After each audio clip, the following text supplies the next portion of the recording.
Monarquia ou democracia?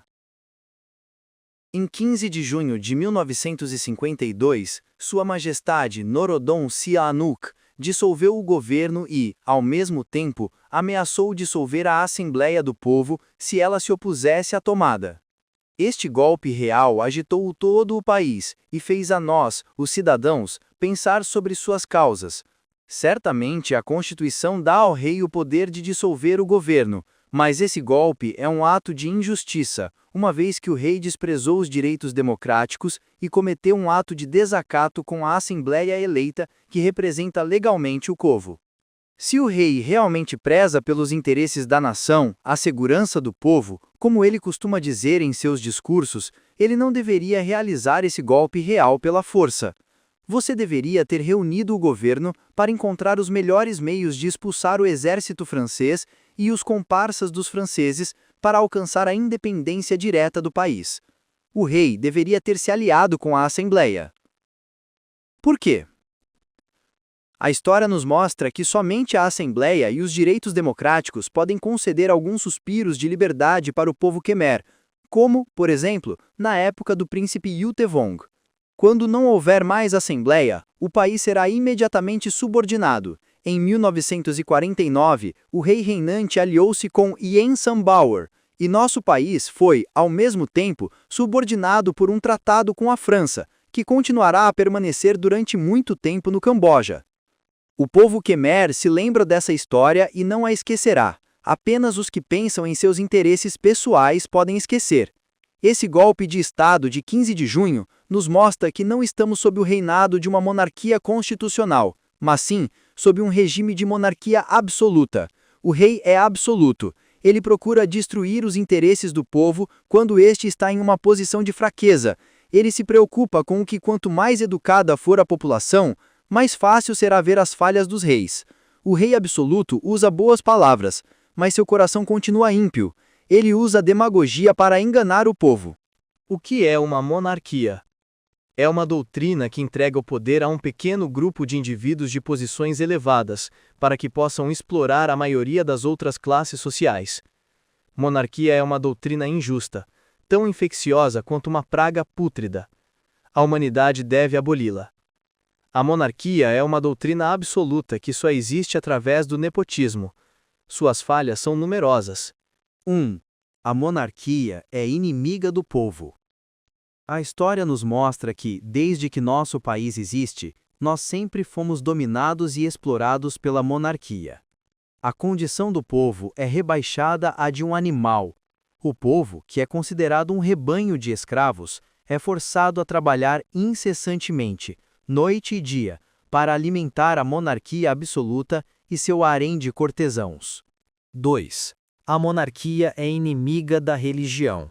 O povo acredita que a religião é amiga, por isso a respeitam e a colocam acima do homem. Mas, desde os tempos antigos, a monarquia usa demagogia, fazendo o povo acreditar que ela também representa a religião, que respeita as 10 virtudes reais.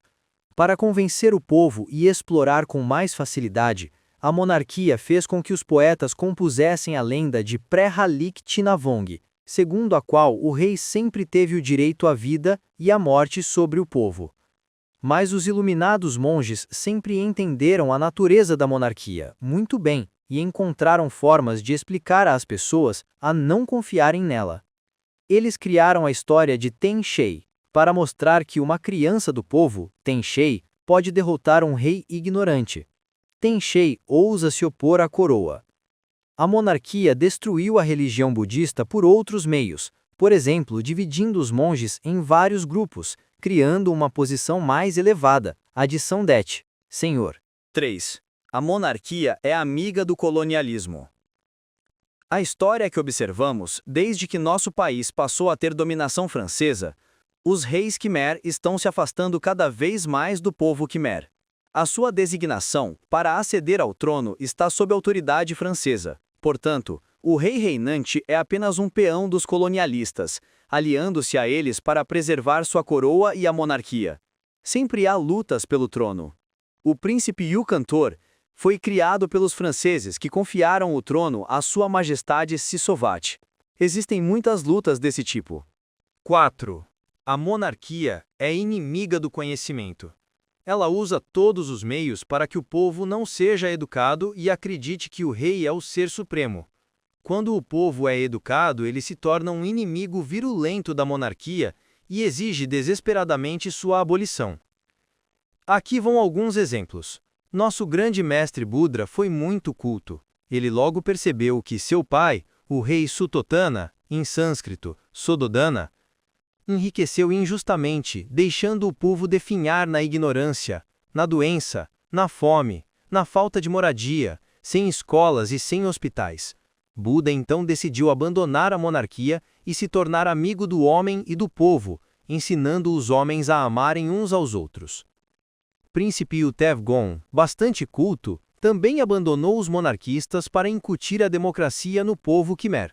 O que é uma democracia? É um regime que confia o poder a uma maioria do povo. Portanto, a democracia é totalmente contrária à monarquia. Esses dois regimes são inimigos e não podem coexistir, como o golpe real de 15 de junho prova. A história mostra que esses dois regimes sempre se opõem, e a paz não pode ser estabelecida até que a monarquia desapareça. A Revolução de 1789 na França, sob a liderança de Robespierre e Danton, dissolveu a monarquia e executou o rei Luís XVI. A Revolução de 1917 na Rússia, com Lenin e Stalin como guias, aboliu completamente a monarquia. A Revolução de 1924 na China, o povo, sob direção do Dr. Sun Yat-sen, aboliu a monarquia e toda a família imperial. A monarquia é um regime que os povos de todos os países agora adotam. É tão preciosa quanto diamantes e não pode ser comparada com nenhum outro regime. É por isso que o povo Khmer canta: o regime democrático de hoje é como um rio que desce das montanhas, regando as plantas e que ninguém pode obstruir. O regime democrático é parte da moralidade budista, porque nosso grande mestre Buda foi o primeiro a ensiná-lo. Portanto, somente o regime democrático pode salvaguardar o profundo valor do budismo. O golpe real. Não é a primeira vez que Sua Majestade Norodom Sihanouk abusa da vontade do povo Khmer. Nós vemos que, quando o povo é fraco e se deixa levar, o rei aproveita para desprezar a Constituição, como aconteceu em 1949, quando ele tentou camuflar seu absolutismo. Mas, não podendo mais se camuflar, tomou, em 15 de junho, a injusta decisão de dar um golpe de Estado, desafiando até mesmo seus amigos monarquistas, alguns dos quais estão na prisão.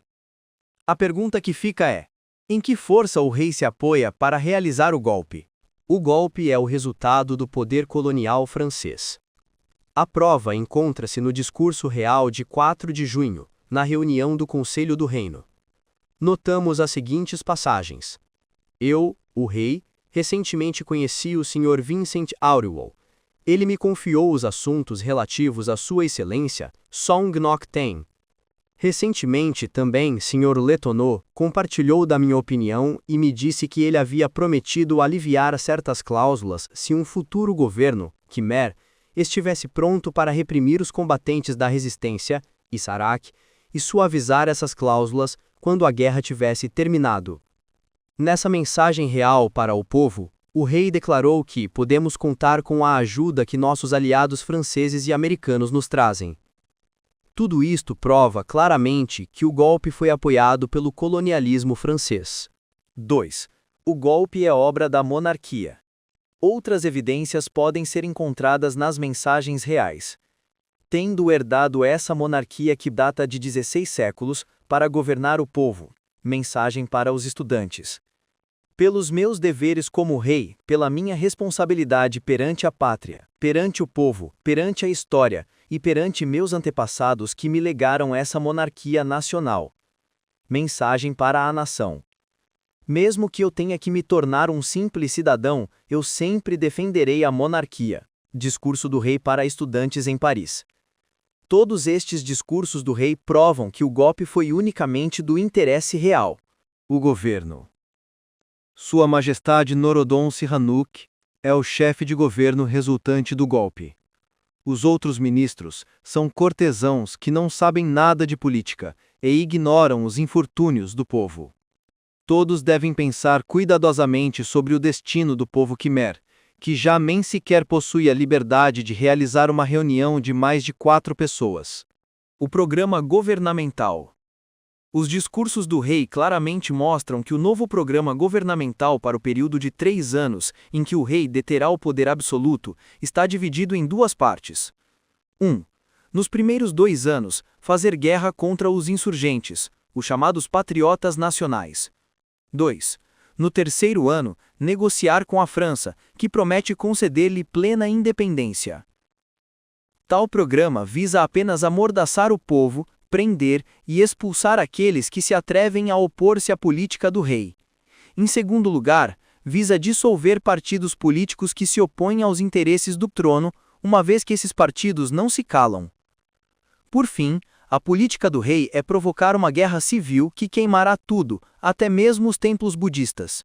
Os monges, as pessoas, os funcionários públicos passarão por dolorosas separações familiares. Eles verão seus pais, suas esposas e seus filhos esmagados por tanques, queimados por napalm. As colheitas serão destruídas.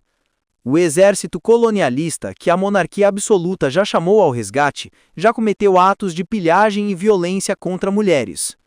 Na administração, os colonialistas serão os senhores, como antes. Surge então a questão sobre quem será o vencedor dos 2 primeiros anos desta guerra destrutiva. Supondo que a monarquia consiga suprimir os patriotas nacionais, a questão é se, no terceiro ano, o Camboja pedirá ajuda a Sião. Ele terá que prestar homenagem a Sião, e se o rei, que apela por ajuda da França, terá que prestar homenagem à França.